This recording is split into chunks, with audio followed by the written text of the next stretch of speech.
We start tonight with a rare example of a film which possesses an Oscar before it's even released. When Oscar Wilde was imprisoned for homosexuality in 1895, his name was removed from the theatres showing his plays. A century later, there's a whole entertainment industry built around him. One of his comedies has been running for 3 years in the West End. He's a character in the latest Tom Stoppard play and in David Hare's next one. A television documentary and several books about him have just come out. Now Stephen Fry plays the playwright in Wilde, a new film directed by Brian Gilbert and written by Julian Mitchell, which follows the rise and fall of a figure who's become the darling of Middle England for his jokes, but the hero of liberals and homosexuals for his tragedy. Oscar, this is Bosie Douglas. We met last year. Lionel brought me to tea at Tite Street. How could I possibly forget? I love your play. The audience didn't know whether you meant your jokes or not. You shocked them, especially with your speech. But the more frivolous you seem, the more serious you are, aren't you? I love that. Thank you. I always say the young are the only critics with enough experience to judge my work. Splendid. We need shocking. People are so banal, and you use your wit like a foil. You cut through all those starched shirt fronts. You draw blood. It's magnificent. We should draw some blood down in Oxford. You need a miracle. All the dons at my college have dust in their veins.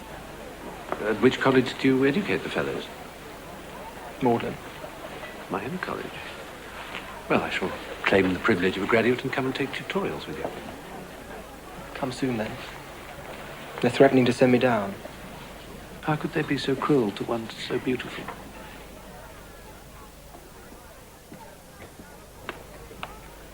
Dons. They say middle class. Well, our own Don middle class and our Professor John CAREY, what did you make of Wilde? I thought it was enormously exciting and gripping.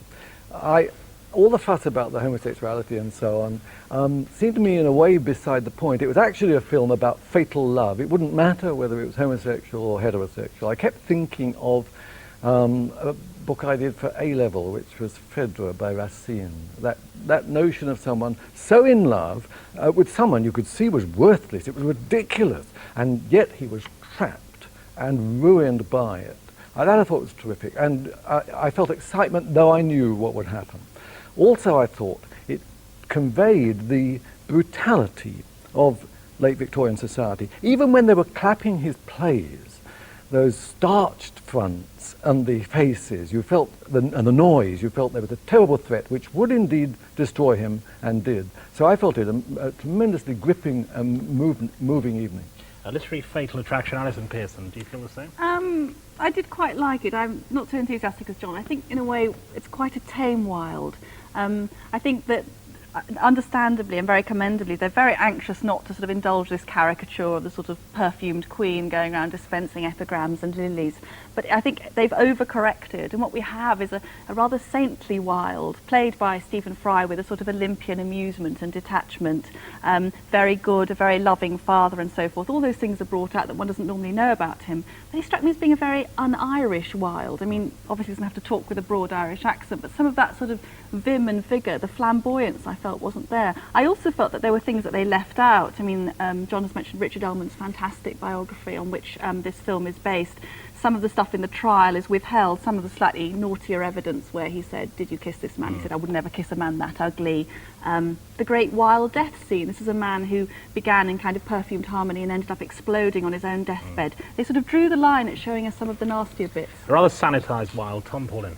Well, I thought the opening was terrific. It begins in the Wild West, you know, Leadville, Colorado, you know. I know Wilde. you really think you're in the wrong cinema, don't you? Yeah, but I mean, I've read Wilde's lectures to the American miners on Botticelli. It's just wonderfully camp and extraordinary. You think, this is great. And then you see him going down in a bucket, down the mine shaft, and you think, yes, De Profundis, hell, all the misery that's ahead. Tremendous. Another wonderful prophetic scene before all the scandal.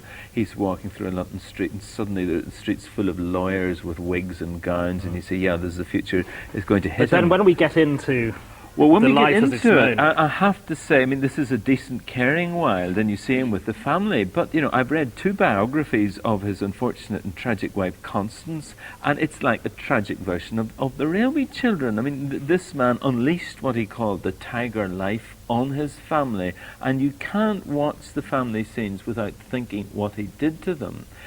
Then I think, you know, Wilde was a brilliant, hard-nosed, opportunistic, self-publicising Dubliner who came over to this country and blew himself up long before the famous deathbed scene. You know, as Lady Bracknell said, he was quite exploded.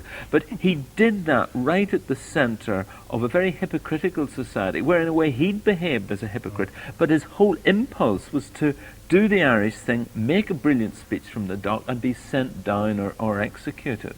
Yeah, I thought it was incredibly compressed. I mean, there was rather too much of "Don't disturb your father, he's writing the importance of being earnest" and that kind of thing, and him rushing out and but they have saying, to "I get, wrote they it have in a to get that hotel with stuff in. Bosie and all of that. But Worthing, I think. most of this has been about the discussion so far, the portrayal of Wilde. I mean, there is a problem, isn't there, John, that he is very cleaned up, and you don't get any sense of his aggressive pursuit of celebrity, for example, which is Yeah, one it's reading perfectly of him. true. He's made into an acceptable Wilde, but I think not made into a camp Wilde, which is a thing he actually very much didn't want to be. I thought the start, as you say, the Colorado start, which is perfectly true to Ellman's biography, was good, that he was lowered into this mine and was obviously and rode up on a horse. Actually, there were other bits of the American experience where he appeared in court dress and silk stockings and so on, and was mocked by the Boston undergraduates, where you could have taken a very different kind of Wilde. And it's true that they did keep in the forefront an acceptable Wilde. But Tom's point about the family, I thought, was one of the strong points of the film, that I thought that Jennifer Ehle, as Constance, when you read the biography, it's hard to put a face to that woman. And Wilde says he never knew what she was thinking, never said anything. Here, I thought the scene between her and her husband when in prison was one of the strongest scenes, and her forgiveness came out. And that, I mean, Tom's point about what he did to his family, yes, but this is my point, that it's fatal love. There's no point in complaining. Yes, Bosie is horrible. I mean, Bosie is a disgusting figure, and that was I thought the central relationship was, I mean, with Bosie was very believable, very well played. What worried me, Alison, was the motivation is never really explained. You don't understand the mechanics of his marriage to his wife. You don't understand, it's not even gone into the big question of why he sues, why he brings down his own downfall. All of that is just Well, left as a series of... I think it is made quite clear that it's because Bosie wants to Bosie makes him do it. get at his father. I have to say that I've always thought that Bosie has come through the various biographies as this kind of, you know, the Weasley little swine. But suddenly in this film you get Jude Law, who I have to say I think is the most beautiful man in cinema since Montgomery Clift. I mean, I'm going to go again just to stare at his eyes, really. And I think what that does by casting someone so kind of magnificent and beautiful is that you understand the obsession, because it's very hard in Wilde's life to understand why squander your genius for this kind of That's little right. git, basically. But suddenly you see this boy and you feel the immense pull of him. You understand it. You understand it. At the same time, you feel whatever's he doing, when he's ill, when he's got a cold, that's and asks for a glass of water, and Bosie said, "Get your own water," and then smashes this crystal vase on the floor, which did happen, you know. And you think, yes, I see why he's trapped, but why ever cannot he free himself? And he almost does. And then, when he's almost freed himself, Bosie's brother shoots himself and he flies back to comfort him. Tom, I mean, there's a problem with Wilde, isn't there, now, that he has this odd double image, that he's the absolute safe playwright for the coach parties in the West End, and yet he has this other dangerous image to do with the way he lived and the way he thought. Well, the dangerous image is to do with something actually very interesting that they only glanced at in the film, which was that Bosie's brother was having an affair with Lord Rosebery, the Liberal Prime Minister, and the father was saying to the government, unless you prosecute Wilde, I will expose Rosebery. And Bosie's younger brother committed suicide because I think he thought it was all about to be exposed. And there's been a bit written about that, but it's a very interesting kind of complex show trial where Wilde was really being, in a sense, I mean, he brought his own martyrdom on himself in order to save the face of the Prime Minister. And oddly enough, Wilde ended up in the part of Italy where Rosebery used to go for gay assignations. So there's a very complicated story there which needs telling, but not in this kind of biopic. Well, Brief word for Alison about Stephen Fry, because a brave thing to do. I mean, he's had his troubles as an actor, and this is a brave role to take on. I think it is. I think he does the braininess and the civility and the gentleness very well. I thought not a great emotional range, really. No, there isn't. And when you've seen Robert Morley or Stephen Ray playing Wilde, then you're a bit... Peter Finch was a great... I wouldn't say Robert Morley's better. He might end up going to Belgium again, I think. But the panel Wildish about Wilde, which opens selected cinemas around the country,